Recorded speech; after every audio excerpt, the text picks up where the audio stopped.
साथियों नमस्कार, मैं हूं रजनीश और आप जन आदर्श भारत देख रहे हैं। इस वक्त उत्तर प्रदेश की बहुत बड़ी खबर आ रही है जिस पे हम चर्चा करेंगे। पूर्व विधायक मुख्तार अंसारी के छोटे बेटे उमर अंसारी को इलाहाबाद हाई कोर्ट ने जमानत दे दी है। उनकी जमानत अर्जी मंजूर कर ली गई है। इसकी चर्चा पूरे उत्तर प्रदेश में आग की तरह फैल गई। जो उमर अंसारी थे उनको जो है अभी पिछले दिनों पुलिस ने गिरफ्तार किया था। बताया जाता है कि गैंगस्टर एक्ट में बेनामी संपत्ति को छुड़ाने के लिए अपनी मां के फर्जी हस्ताक्षर उमर अंसारी ने किए थे। उसके एवज में जो गाजीपुर पुलिस ने उन्हें देर रात लखनऊ के विधायक आवास से, जो अब्बास अंसारी का विधायक आवास था, उससे गिरफ्तार किया था। उसके बाद उनकी जो जमानत याचिका थी वो जिला जो कोर्ट से खारिज हो जाती है और उसके बाद अब हाई कोर्ट से उन्हें मंजूरी मिल गई है। जैसे ही जमानत की मंजूरी मिली, उनके जो समर्थक हैं उनमें पूरी तरह से खुशी की लहर है। और मैं कहूं तो 2 हफ्ते के अंदर ये दूसरी उस परिवार में खुशी है, क्योंकि अब्बास अंसारी की भी सदस्यता रद्द कर दी गई थी। उन्हें भी जो MP MLA कोर्ट थी जो है मऊ की, उसमें उन्हें 2 साल की सज़ा सुनाए जाने के बाद उनकी जो सदस्यता थी आनन फानन में समाप्त कर दी गई थी। उसके बाद सोचिए कि जो हाई कोर्ट से उनकी जो सज़ा थी उस पर रोक लगाने के बाद उनकी सदस्यता तुरंत बहाल हो जानी चाहिए थी, लेकिन वो सदस्यता बहाल कराने के लिए फिर उन्हें कोर्ट का शरण लेना पड़ा और कोर्ट ने आदेश किया कि इनकी सदस्यता को बहाल कर दिया जाए। अब उनकी सदस्यता बहाल कर दी गई है, यानी फिर से अब्बास अंसारी विधायक मऊ से बन गए। और उसके साथ साथ उनके जो छोटे भाई हैं उमर अंसारी, वो अब जमानत उनकी जो मंजूर हो गई है तो वो भी अब जेल से बाहर आ जाएंगे। ये 2 खुशियां जैसे उनके प्रशंसकों ने सुनी, उसके बाद से पूरी तरह से उनमें खुशियों की लहर है। उमर अंसारी को लेकर के चर्चाएं इतनी ज़बरदस्त थी। उमर अंसारी के जेल जाने से पहले इस पूर्वांचल में पूरी तरह से चर्चा थी कि उमर अंसारी अपने भाई, बड़े भाई अब्बास अंसारी की जो सदस्यता चली गई है, मऊ की सीट खाली होने पर उस पर उपचुनाव लड़ सकते हैं। समाजवादी पार्टी उन्हें अपना टिकट दे करके वहाँ से चुनाव लड़ा सकती है। ये जैसे चर्चा थी, उसके बाद इस तरह से तमाम जो है षड्यंत्र, मैं नहीं कह रहा हूँ, उनके जो प्रशंसक है वो कह रहे थे कि षड्यंत्र रच के उन्हें जेल के अंदर डाल दिया गया था कि वे चुनाव न लड़ पाएँ और भारतीय जनता पार्टी किसी तरह से मऊ जैसी एक बड़ी सीट पर, जहां मुख्तार अंसारी का दबदबा था, वर्चस्व था, मतलब लोकप्रियता थी, उसे वो पूरी तरह से उस किले को ढहाना चाहते थे और वो अपने कब्जे में करना चाहते थे।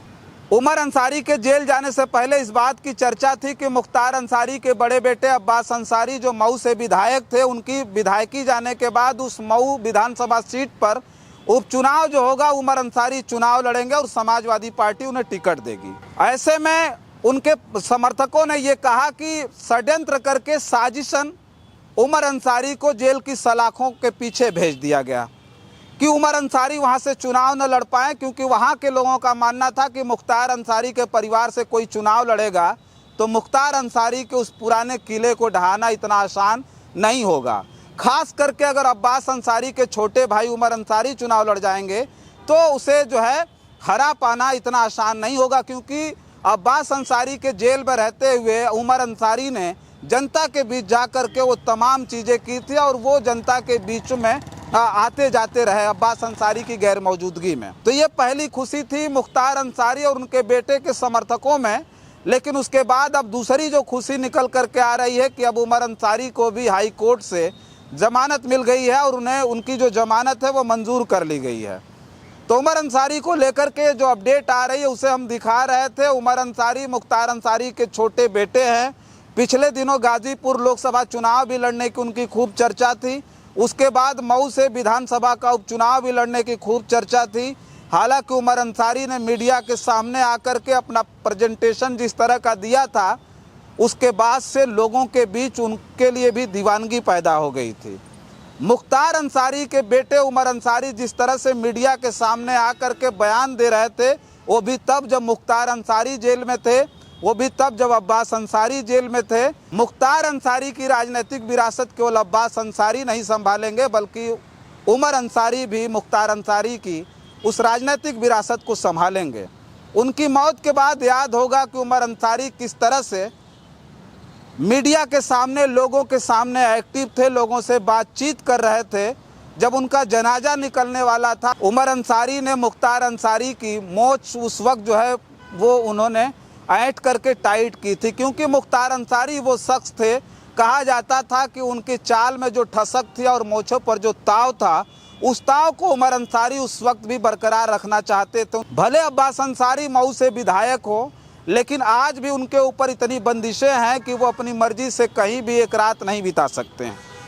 अगर कहीं जाना है तो उन्हें सबसे पहले सूचना देनी पड़ेगी और बताना पड़ेगा कि हम यहाँ जा रहे हैं, और वो कहीं भी जा रहे हैं, लेकिन रात को लौट करके वो अपने सरकारी आवास में ही रहेंगे। ये भी आदेश है कोर्ट का। तो आपको ये समझ में आता होगा कि लखनऊ से मऊ रोज जाना और रोज आना खतरे से खाली नहीं है। और अब्बास अंसारी के बारे में एक बात और पता चलती है कि पूरे 403 विधायकों में उत्तर प्रदेश के अब्बास अंसारी एक ऐसे विधायक है जिन्हें कोई सरकारी सुरक्षा कर्मी नहीं मिला है, कोई सुरक्षा गार्ड नहीं मिला है। ये जो है पता चलता है। उसके साथ साथ एक बात और है कि जो उनके बड़े पिता हैं अफजाल अंसारी, जो इस वक्त गाजीपुर के सांसद हैं, उन्होंने भी पिछले दिनों बयान दिया था और कहा था कि ये इतना जल्दबाजी में किया गया कि जैसे ही मैं गाजीपुर से जो है दिल्ली पहुंचा तो उधर रात में उनकी गिरफ्तारी के लिए पुलिस चल देती है, उन्हें रात में उमर अंसारी को गिरफ्तार कर लिया जाता है। तो ये सब सारी चीज़ें साजिशन हो रही है। अफजाल अंसारी भी लगातार उमर अंसारी और अब्बास अंसारी को लेकर के चिंता जाहिर करते हैं और बताते रहते हैं कि उमर अंसारी और अब्बास अंसारी के साथ साथ मुख्तार अंसारी के पूरे परिवार पर किस तरह से जो इस वक्त की सरकार है उस सरकारी दमन का शिकार वो परिवार होता जा रहा है। तो ये सब सारी चीज़ें हैं उमर अंसारी को लेकर के। अब चर्चाएं और भी तेज हो गई हैं। उमर अंसारी जब जेल से बाहर आएंगे तो बहुत सारी बातें वो भी कहेंगे, बताएंगे, तो वो सब सारी चीज़ें हम आपके बीच में ज़रूर शेयर करेंगे। लेकिन इस वक्त की जो सबसे बड़ी खबर आ रही है, उमर अंसारी की जो ज़मानत है, ज़मानत याचिका थी, उसे इलाहाबाद हाई कोर्ट ने मंजूर कर लिया है। तो इस पर आपकी क्या प्रतिक्रिया है, कमेंट बॉक्स में ज़रूर लिख करके बताइएगा। बहुत सारी खबरों के लिए बने रहें जन आदर्श भारत के साथ और हमें दे इजाज़त। नमस्कार।